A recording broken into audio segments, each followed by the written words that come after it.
안녕하십니까. 윤리와 사상의 이만희 선생님입니다. 오늘도 윤리와 사상 저랑 같이 고고싱 해보시죠. 자, 윤리 전문가의 수업입니다. 손쉽게 개념을 정리해 드리도록 하겠습니다. 자, 오늘 배워야 할 내용은 이제 본격적으로 서양 윤리 사상 이쪽 파트예요. 그래서 서양 철학의 흐름 이렇게 주제를 잡아봤습니다. 자, 첫 번째 바로 서양 철학의 원류. 자, 우리 동양 철학의 원류다라고 얘기했을 때는 유교, 불교, 도교, 유불도 이렇게 얘기를 한다면 바로 서양 철학의 원류다라고 얘기했을 때는 크게는 바로 그리스 윤리 사상, 헬레니즘이라고 불리우는, 그리고 또 하나는 바로 중세 크리스토교 윤리 사상의 기원이 되는 바로 헤브라이즘, 이렇게 두 가지가 있게 됩니다. 자, 서양 철학의 원류 첫 번째가 이제 바로 뭐냐면 바로 헤브라이즘이라고 하는 것이 있어요. 자, 헤브라이즘은 바로 크리스트교 윤리의 그러한 중심 교리가 되는 것들이고요. 자, 또 하나는 바로 우리가 흔히 알고 있는 뭐 아리스토텔레스, 소크라테스, 플라톤 등등의 바로 그리스 철학. 엉뚱한 게 하나 나와버렸네요. 감각적 경험의 유용성과 상대성, 이거 치다가 이거는 하나 바꾸지를 못했습니다. 이것은 소피스트에 대한 그러한 내용이었군요. 이렇게 완성도가 조금 떨어졌네요. 죄송합니다. 자, 그러면 이제 두 번째로 바로 자연 철학이라고 하는 것에 대해서 알아보도록 할게요. 자, 바로 자연 철학이란 바로 철학의 중심 과제를 이렇게 잡아두는 거예요. 우주의 본질이 무엇인가? 우주를 구성하는 근본 요소가 뭔가? 혹은 우주를 구성하는 구성 물질, 바로 주요 요소, 과연 어떠한 것이 있는가? 그리고 어떠한 것이 바로 우주 생성과 변화의 원동력인가? 이러한 것을 다루는 그러한 바로 철학입니다. 우리가 철학의 아버지라고 불리우는 사람이 있거든요. 그 사람이 바로 이제 탈레스라고 하는 사람인데, 탈레스를 바로 우리가 최초의 철학자라고 후대 사람들이 얘기합니다. 그만큼 바로 최초의 철학자, 철학의 아버지라고 하는 그러한 그 칭호, 정말 영예로운 칭호죠. 바로 그 탈레스에게 부여를 했습니다. 자, 이 탈레스는요, 바로 우주를 구성하고 있는 가장 근본적인 물질은 바로 물이라고 봤어요. Water, H2O. 여러분들, 이 탈레스는요, 이집트나 이러한 그 주변의 지중해까지 많은 그러한 여행을 다녔는데, 그때 여행에서 얻은 경험들을 바탕으로 하여 우주를 구성하고 있는, 혹은 우리 자연 만물을 구성하고 있는 근본 물질은 물이다라는 그러한 주장을 이제 펼쳐냈죠. 여러분들, 살아있는 것과 죽어있는 것의 가장 큰 차이점은 뭡니까? 자, 사막에서 죽어있는 사슴의 시체를 봤다, 사체를 봤다. 바로 삐쩍 말라 있겠죠. 모든 수분이 다 빠지고 없는 것입니다. 그러나 살아있는 사슴에는 어때요? 바로 수분이 넘쳐 흐르죠. 바로 흐르는 강도 마찬가지예요. 물은 생명이요. 또한 물이 없다면 그것은 죽음이다 라고 볼 수 있겠죠. 바로 이렇게 탈레스는 바로 우주를 구성하고 있는 그러한 근본 물질이 물이다, 이러한 주장을 펼칩니다. 자, 그리고 이제 우리가 잘 알고 있는 피타고라스 정의의 바로 피타고라스입니다. 피타고라스는 바로 수학이, 수가, 수적 원리, 수리가 바로 우주의 근본 바로 구성 원리다, 이렇게 얘기를 하죠. 그리고 이제 원자의 개념을 최초로 정립한 데모크리토스도 있어요. 자, 데모크리토스는 바로 원자가 바로 우주의 근본 물질이다, 이렇게 얘기를 하죠. 이거 이외에도 다양한 사람들, 헤라클레이토스, 바로 우주는 불로 이루어져 있다. 또한 엠페도크레스, 자, 바로 물, 불, 흙, 공기의 요소로 구성되어 있다. 그래서 사원소설을 주장을 하죠. 릭배송의 영화 바로 제5원소라고 하는 것이 바로 이 4원소에서 나왔는데, 물, 불, 흙, 공기, 거기다가 플러스 바로 사랑이라고 하는 숭고한 요소가 개입되어 있는 거죠. 가미되어 있는 거죠. 자, 아무튼 이러한 그 자연 철학자들이 철학사에서 갖는 의의가 하나 있는데요. 기존에는요, 우주의 생성에 관련하여 바로 신화적 세계관을 근본으로 하여 설명을 했다라고 한다면, 이제 바로 이러한 신화적 세계관에서 탈피하여 우주 형성의 근본 인자를 객관적인 방법으로 설명하고자 하였다. 바로 최초의 유물론자들이라고 볼 수 있다라는 거죠. 자, 그렇다면 이제 또 한 새로운 경향, 바로 소피스트들의 철학에 대해서 이제 공부를 할 텐데요. 자, 바로 아까 이전의 자연 철학자들이 우주의 근본 철학의 주제를 바로 자연 그 자체에 두었다라고 한다면, 이 소피스트라고 불리우는 사람들은 바로 중요한 의의를 하나 부여할 수 있어요. 철학의 주제를 자연에서 이제는 인간 자신에게로 전환시키는 데 크게 공헌하였다, 기여하였다, 이렇게 얘기를 할 수가 있는 거죠. 자, 소피스트라고 하는 것은요, 바로 지혜로운 자라는 그러한 의미를 지니고 있습니다. 소피아. 자, 이러한 단어는요, 지혜라는 그러한 뜻이에요. 소피아 로렌, 소피 마르소, 다 이러한 소피아라고 하는 그러한 지혜로움을 상징하는 그러한 뜻입니다. 우리 그 학생들 이름에도 김지혜, 박지혜, 이지혜, 유지혜, 이러한 친구들이 있는 것과 마찬가지죠. 그래서 소피스트다라고 얘기하면 지혜로운 자라는 그러한 뜻이 포함되어 있어요. 이 그 소피스트들은 당시 바로 정치 지망생들인 바로 청년들에게 바로 그들에게 필요한 수사학, 변론술이라고 얘기하죠. 이것을 가르쳐주고 생계를 이어가던 그러한 과외 교사들을 통칭하는 그러한 말이에요. 여러분들 정치가가 되고 싶은 자들에게 있어서 필수 요소가 있습니다. 바로 청중의 마음을 흔드는 뛰어난 언변, 웅변술이 필요하겠죠.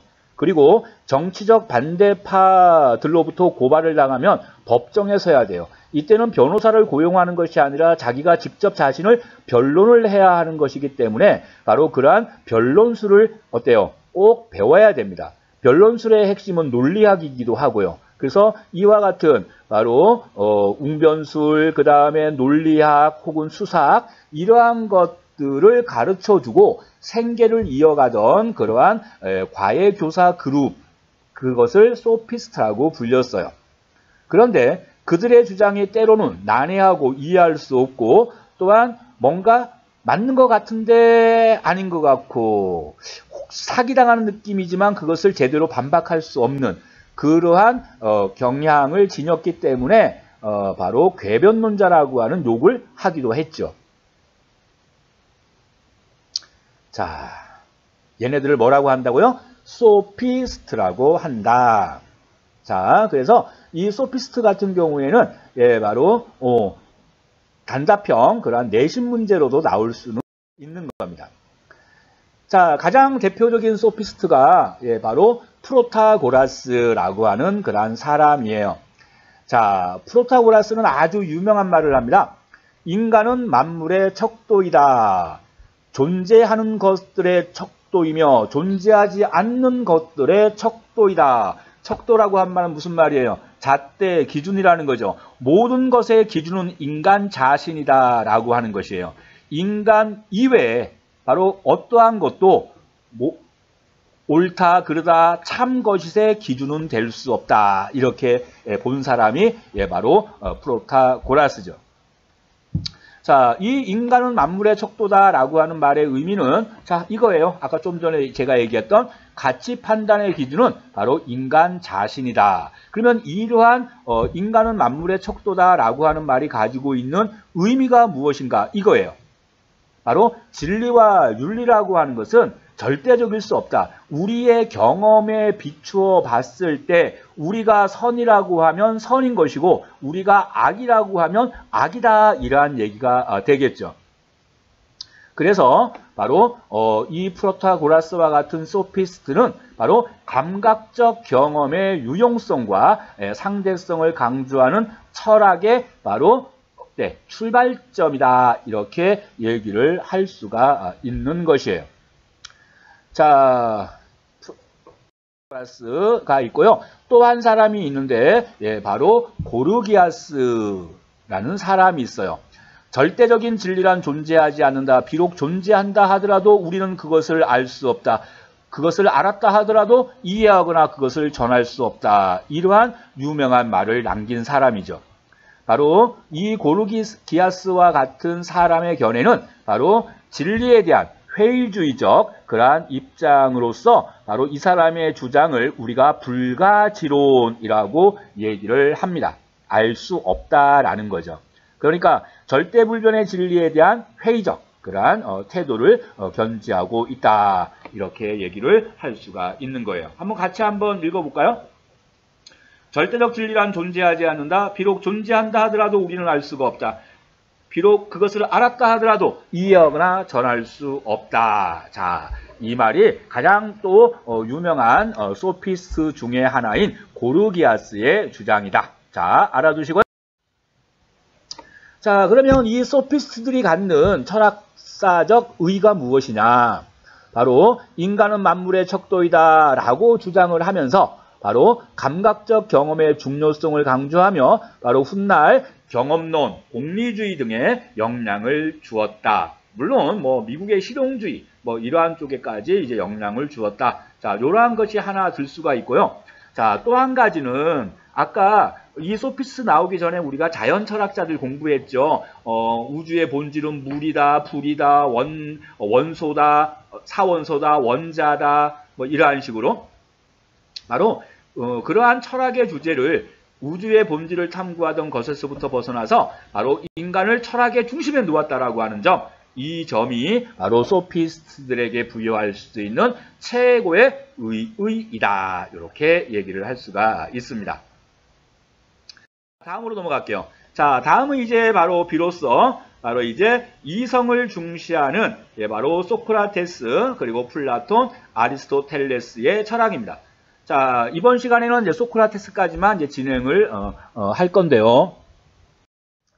자, 바로 소크라테스의 진리관은 혹은 윤리설은 앞서 배웠던 소피스트와는 정반대예요. 바로 절대주의적 진리관 혹은 절대론적 윤리설의 입장을 지니고 있다. 자, 이렇게 얘기를 할 수가 있습니다.